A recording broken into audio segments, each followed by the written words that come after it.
Hello everyone. तो कैसे हो आप सभी? आशा करता हूँ बढ़िया होंगे और अपनी तैयारी अच्छे से कर रहे हो।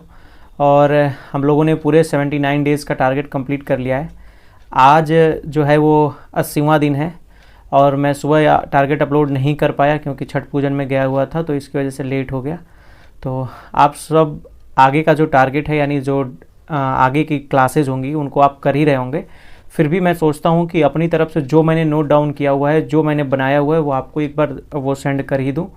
तो जितने भी लोग हैं जो छठ पूजा में अगर बिजी रहे होंगे तो वो उनको तो सुबह सुबह वो देख भी नहीं पाए होंगे, तो अब आकर के वो देखेंगे। लेकिन जिनके यहाँ नहीं मनाई जाती है वो तो इसका इंतज़ार कर ही रहे होंगे। तो इसी के लिए मैंने ये वीडियो बना के आपको सेंड कर रहा हूँ। और मैं कल टारगेट नहीं दे पाऊँगा। कल नेक्स्ट वाला टारगेट आप लोग कर लेना। परसों से फिर मैं टारगेट लाऊंगा। तो ये जो टारगेट है वो आज कर लेना, और कल का जो टारगेट है उस टारगेट में आप रिवीजन करना। पूरा चीज़ पूरी तरह से बढ़िया से रिवीजन कर लेना। क्यों? क्योंकि मैंने सैटरडे को और संडे को रिवीजन डे नहीं दिया था। तो आप कल रिवीजन कर लेना, नहीं तो ज़्यादा बर्डन हो जाएगा, फिर आप कर ही नहीं पाओगे। और जो टारगेट सीरीज़ 45 डेज़ का है वो मैं स्टार्ट करने वाला हूँ। जस्ट कुछ ही दिन बाद स्टार्ट करूँगा। वैसे भी अब 10 दिन बचे हुए हैं, लेकिन 10 दिन से पहले ही मैं कोशिश करूँगा कि 10 दिन से पहले ही वो मैं स्टार्ट कर दूँ। और जो ग्रुप डी का टारगेट सीरीज़ है वो अभी मैंने वो नीचे वीडियो शॉर्ट वीडियो बना के अपलोड किया हुआ था। तो उसमें लोग पूछ रहे थे कि भैया आप क्यों नहीं अपलोड कर रहे हो, आप कह रहे हो कि अब अपलोड करूँगा, लेकिन आप अपलोड नहीं कर रहे हो। नहीं नहीं भाई, ऐसी बात ना है। मैंने वो पूरा 20 दिन का टारगेट सेट कर लिया है, सब कुछ समझ लिया, लेकिन मैं इंतज़ार कर रहा था 30 तारीख का, जो कि आज 28 है ही, और कल 29 और परसों 30। 2 दिन रुक जाओ, मैं मुझे पता चल जाए पूरा। मतलब वैसे तो आरआरबी की वेबसाइट पे आ गई है कि 17 तारीख से एग्जाम होंगे ही होंगे, लेकिन फिर भी मतलब मन में थोड़ा भी अगर डाउट रहता है ना, जो थोड़ा भी डाउट रहेगा वो डाउट नहीं रह जाएगा। तो इसलिए मैं ग्रुप डी का टारगेट सीरीज 31 से स्टार्ट कर दूंगा, 31 तारीख से ही स्टार्ट कर दूंगा। कोई दिक्कत नहीं है, एक से नहीं, मैं 31 से ही स्टार्ट कर दूंगा। तो सभी को इन्फॉर्म कर दे रहा हूँ, 31 तारीख से स्टार्ट कर दूंगा। और बाकी जो है देखो भाई, मोटिवेशन आप अपने से बहुत ढूंढ रहे हो कि भाई मोटिवेट कर दीजिए, कुछ कर दीजिए। मोटिवेशन अंदर से आती है भाई। आप जो घर की परिस्थितियाँ देख रहे हो, घर के हालात देख रहे हो, मम्मी पापा का उम्र जो कम होती जा रही है उसको देख रहे हो, और घर में बगल वाला कैसे सिलेक्शन ले लेता है, और उसके बगल वाले में सिलेक्शन कैसे ले रहा है, क्या पढ़ रहा है ऐसा कि सिलेक्शन हो रहा है। इन सब चीज़ों को एक बार जब आप अंदर से देखोगे ना यार, अंदर से, ये बाहरी आंखों से नहीं, अंदर से जब इमेजिन करोगे कि मैं यार ऐसा हुआ होता तो मैं 2 साल में कहाँ गया होता, वो मैं खुद पछताता हूँ कि मैं क्यों यार, मैंने क्यों किया।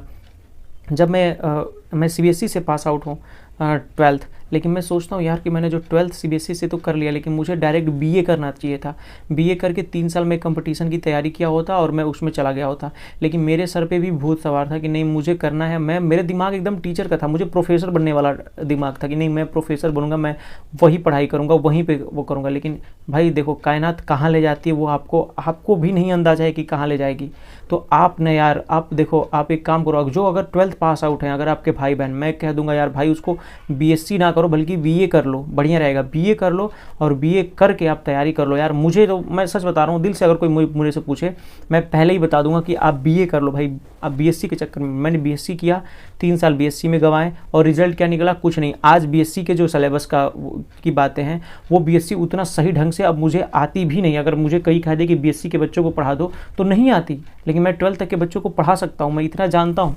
लेकिन बीएससी का अब नहीं आ रहा है, नहीं कर पाऊंगा। क्यों? क्योंकि छूट गया है सब कुछ, बहुत सारे साल हो गए, वो सब छूट गया है, अब नहीं कर पाओगे आप। और वैसे ही एमएससी किया, तो एमएससी की अभी तक जानकारी, एमएससी बल्कि मैं कुछ बता दूंगा, लेकिन बीएससी पूरी तरह से गायब हो गया, भूल चुका है। अब मैं कंपटीशन की तैयारी कर रहा हूँ जिसमें 10th स्टैंडर्ड का ही आता है।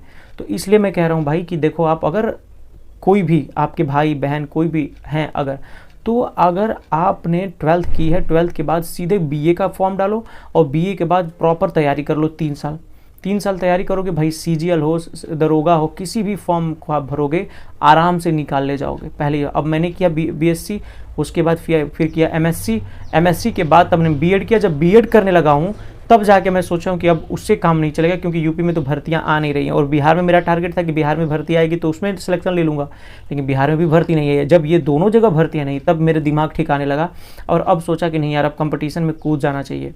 फॉर्म तो वैसे मैं भरता था, लेकिन वो फॉर्म केवल भरता ही था, पढ़ता एक मतलब उससे रिलेटेड पढ़ता ही नहीं था, बस फॉर्म भरता था। उसके बाद यही जो 2 साल है ना, यही 1.5 साल जो अभी दूसरा साल चल रहा है, इसी में जो भी मेरे एग्जाम्स निकले हुए हैं वो निकले हुए हैं।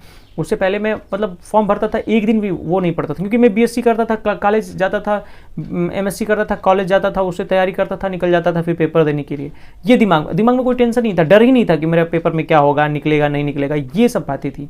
लेकिन भाई अब जब आप लगे हैं, जब आप मेहनत कर रहे हैं, तब आपको डर भी लगता है कि यार मेरा सिलेक्शन होगा कि नहीं होगा, यार कैसे क्वेश्चन आएंगे, क्या पढ़ लें, कहाँ से आ रहे हैं, मैं इसको पलट लूँ, उसको पलट लूँ, रिवीजन करूँ। ये सब बातें तभी आते हैं, डर तभी लगता है जब आप तैयारी करते रहते हो और आप कुछ पढ़े रहते हो, तभी आपको डर लगता है।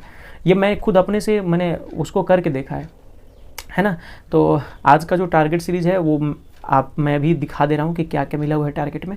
और ये यार दिल से बातें मैं बताता हूँ, आप लोग खुद फील किए होगे कि क्या चल रहा है, क्या लाइफ में चल रहा है, कैसे चल रहा है। तो यदि मतलब सही लगे तो प्लीज़ वो नीचे एक कमेंट ज़रूर करना कि हाँ भैया आप बात सही कह रहे हो, या फिर आप अपनी बातें कुछ हैं, अपने को कुछ बातें बीती हुई हैं आपके साथ, तो वो ज़रूर थोड़ा सा बड़ा कमेंट करना, मैं ज़रूर पढ़ूंगा, उस पर लाइक कर दूंगा और उसका रिप्लाई भी करूंगा। चलो मैं टारगेट सीरीज़ दिखा देता हूँ कि आपको क्या क्या मिला हुआ है। तो ये यूपीएससी 2025 का टारगेट सीरीज में 90 डे टारगेट सीरीज स्टार्ट किए हैं, है ना।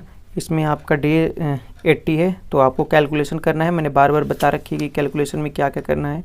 10 मल्टीप्लाई करना है, 10 डिवाइड करना है, 10 सब्ट्रैक्शन करना है, इंपॉर्टेंट फार्मूला रिवाइज करना है, क्यूब लिखना है 30 तक, स्क्वायर लिखना है 40 तक, एक बार लिख लेना है। और हाँ देखो, मैथ में मेंसुरेशन चल रहा है, तो मेंसुरेशन की class number 3 and class number 4 आपको करनी है। और करंट अफेयर में मई कर लेना है, मई 2025 कर लेना है। मंथली करंट अफेयर सर्च करोगे हो जाएगा। इकोनॉमिक्स आपको नीति आयोग और वित्त आयोग करने हैं, ठीक है ना। नीति आयोग और वित्त आयोग कर लेना। और मूल विधि अब कंप्लीट हो गई है भाई, मैं मूल विधि की बहुत लेकर चला, मूल विधि कंप्लीट हो गई है, जो भी बाकी होगा उसको कंप्लीट कर लेना, इसलिए मैंने आज कंप्लीट का टैग दे दिया है। इतिहास में कर्नाटक युद्ध, आंग्ल मैसूर युद्ध, मराठा युद्ध, चाहे आप बुक से पढ़ो, चाहे आप नवीन सर की क्लास से पढ़ो या खान सर की क्लास से पढ़ो, किसी भी के भी क्लास से पढ़ के आप इसको ख़त्म कर सकते हो। भूगोल में अफ्रीका और ओशेनिया करोगे। अफ्रीका और ओशेनिया का मतलब है, ओशेनिया से रिलेटेड है जो ऑस्ट्रेलिया और ये बाकी सब जगह है ना, उसके आसपास वाले जो क्षेत्र हैं उनको ओशेनिया के फॉर्मेट में कहा रहा है, उसके पीछे जो साइड वाले हैं, है ना। और प्रैक्टिस सेट आपको देख लेना है। आज फिर से इस मंडे है तो ट्यूसडे है तो वो स्टार्ट ही है टारगेट सीरीज, वो उसमें चल ही रहा है प्रैक्टिस सेट, तो प्रैक्टिस सेट कर लेना हिंदी की और जीएस की। ओ माय गॉड सुनो, है ना। और सब्सक्राइब भी कर लेना है आपको अपने भाई के लिए, है ना, पैसिफिक प्रिपरेशन चैनल को। चलिए तब तक के लिए थैंक यू, जय हिंद।